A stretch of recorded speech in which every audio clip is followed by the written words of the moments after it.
Well, good morning, guys. Brother McCarty here with this week's lesson, a little short one.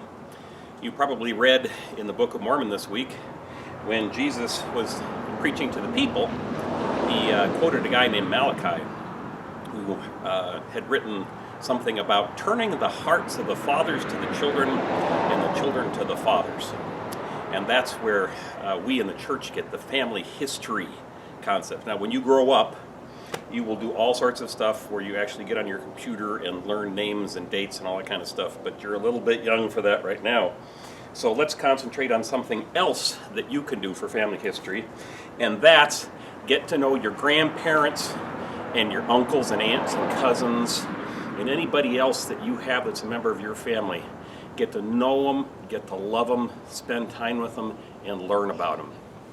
The reason I'm out here is this is my workshop, where I build things sometimes, and sometimes I take things that are already built and take them apart and make them look better. Now, I'm going to show you this. This is a piece of furniture. I just want you to notice the color, okay? You see how that's I don't know what color it is. I'm colorblind. Is it brown? Anyway, it's got some color to it. That's the color that this piece of furniture was before I started doing anything with it. But now let me show you this little piece of wood here. This has had all of the color scraped off it. It takes a while to do that. Sandpaper and some chemicals and a lot of elbow grease, which means a lot of work. Why am I doing that? Well, this piece of furniture was a piece of furniture that was given to my mom when she got married. That was many years ago. So it's an important piece of furniture for her.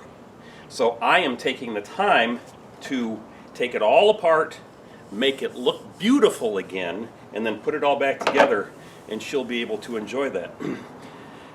Because we should do good things for our parents and for our grandparents and our cousins and get to know them. Let me tell you about my grandma. When I was your age, my grandma lived in a little town that we had to drive for 3 hours just to get there. Now, 3 hours, how long is that? Well, that's a half a school day. So if you're going to kindergarten, that's the entire time you're at school, just in the car to get to your grandma's house. And if you're in first grade now, that's, half the day up until lunchtime or something. I'd like to spend all that time to get to your grandma's house. Maybe some of you do. But once we got there, I loved it. Now, yes, my grandma would give me kisses, and they were wet. And she smelled kind of funny. But, she was the nicest lady. We used to play a lot of games together. We played games like Solitaire and Tripoli. Every night before we'd go to bed, we'd have a bowl of vanilla ice cream with Hershey's syrup on it. Every time I eat it to this day, it reminds me of my grandma. She had a big old house with lots of toys that had belonged to my mom and my uncles that I loved to play with because they weren't toys at my house.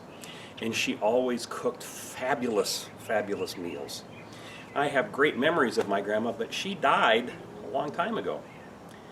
And I have cousins, only 6 of them, who I haven't seen since she died, because they live many miles away and we were never really good friends anyway. It's kind of sad for me that I don't know my family on my mom's side.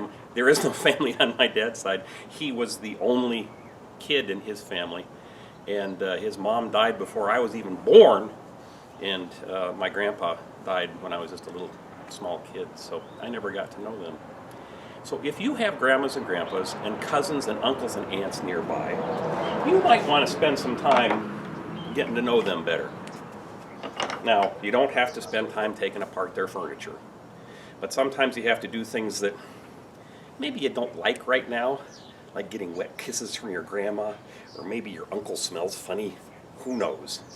But I tell you, if you spend time with them, get to know them and get to love them, when you grow older, you'll feel closer to them And you'll find that that's the most important thing in this life, is to have love and feel closer to others, because that's what Jesus taught us to do. Well, I hope you have a good week. I'm going to get back to work here now because there's still a lot of work to do for my family.